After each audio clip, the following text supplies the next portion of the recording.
Hey everybody, so today I'm excited to announce that one project that me and a couple of buddies, my Discord channel, have been working on for some time has finally shown some results.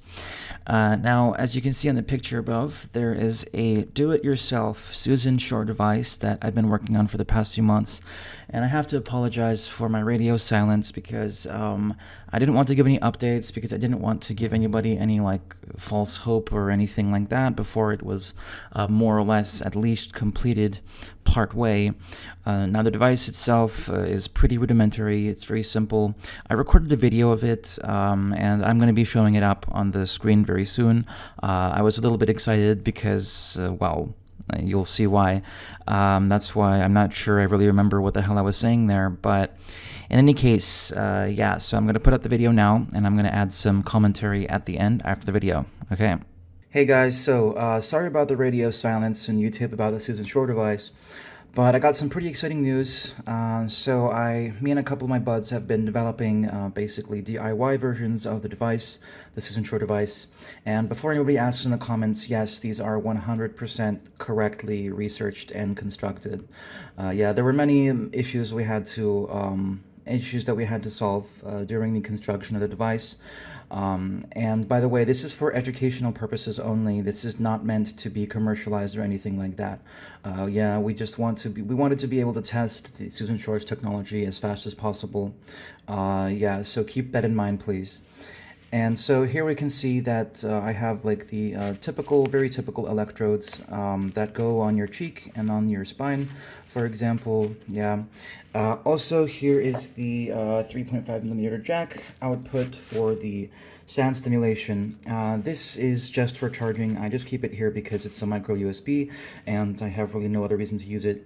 And here we have the dials for changing the intensity of the volume of the audio stimulation and also the electric stimulation. So, obviously I actually shocked myself a little bit too much when I turned this all the way up. So it's pretty dangerous to do that. But I'm just experimenting with it for now. Now, I know it doesn't really look like much. It's just a little box, but in the future, I plan on making a much more convenient to use interface, much more comfort in, changing any of the settings like audio file interfaces, stuff like that, just to make it easier to use for me, and that included because every single time I have to connect through a Wi-Fi, and I have to modify the code and all that stuff, so that's pretty annoying. So, so this baby is fully functional right now, and the types of headphones that I use for it are gaming headphones, because gaming headphones have a minimal latency, especially if it's some top tier one. But generally speaking, the less impedance that you have, for example, my gaming headphones that I use for the device are 16 ohms. So less impedance, the better it's actually going to work, with less latency, because, obviously you need to have minimal latency for a minimal disruption of the signal timing, for example, And I used this thing 2 times only. So I used it yesterday and I used it today. Now, yesterday I only used it for 20 or 25 minutes or something like that. And this is because I was at a friend's house, and I, didn't really have the opportunity to have a perfect environment. But today, I think very recently, maybe about an hour ago, I finished my second session with this thing. What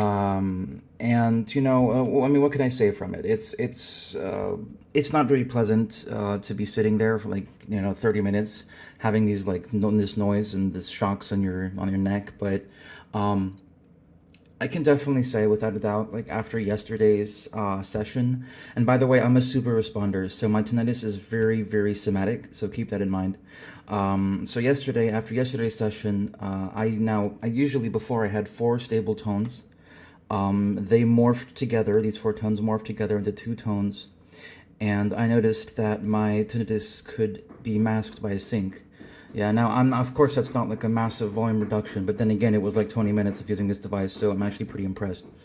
And today, when I was using it, after today's usage, I can say that my tinnitus in my left ear is slightly quieter than the tinnitus in the right ear. So After 2 sessions, already seeing like such huge results is actually pretty mind-shocking, or mind-boggling, sorry.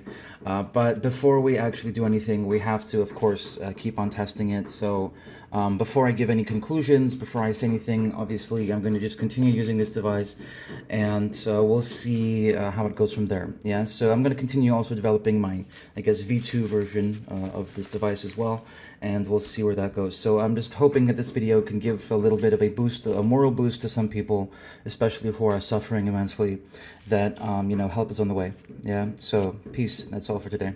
So what does this mean for us? I'm going to be posting maybe weekly updates on my usage of this device.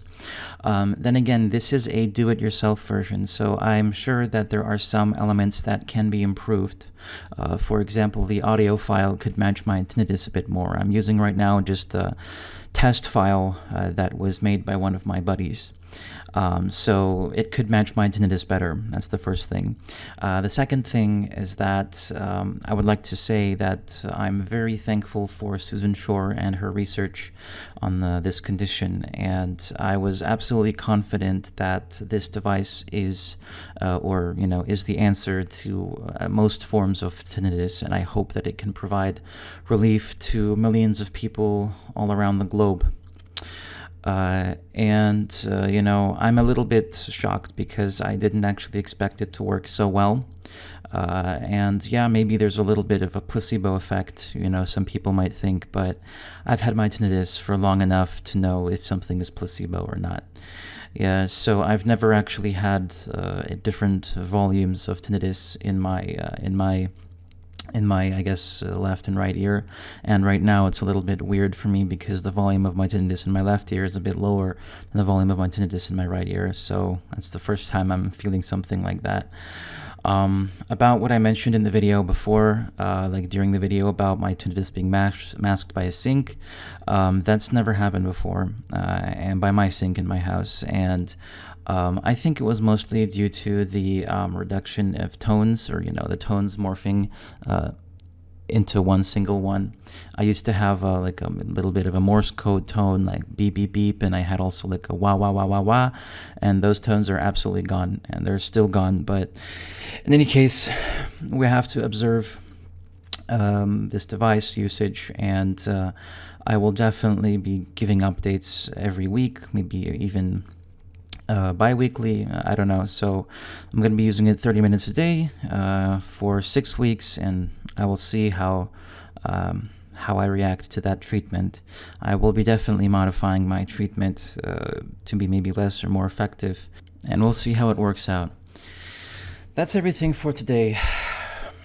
Peace out, and if you have any questions, definitely leave them in the comments under the video.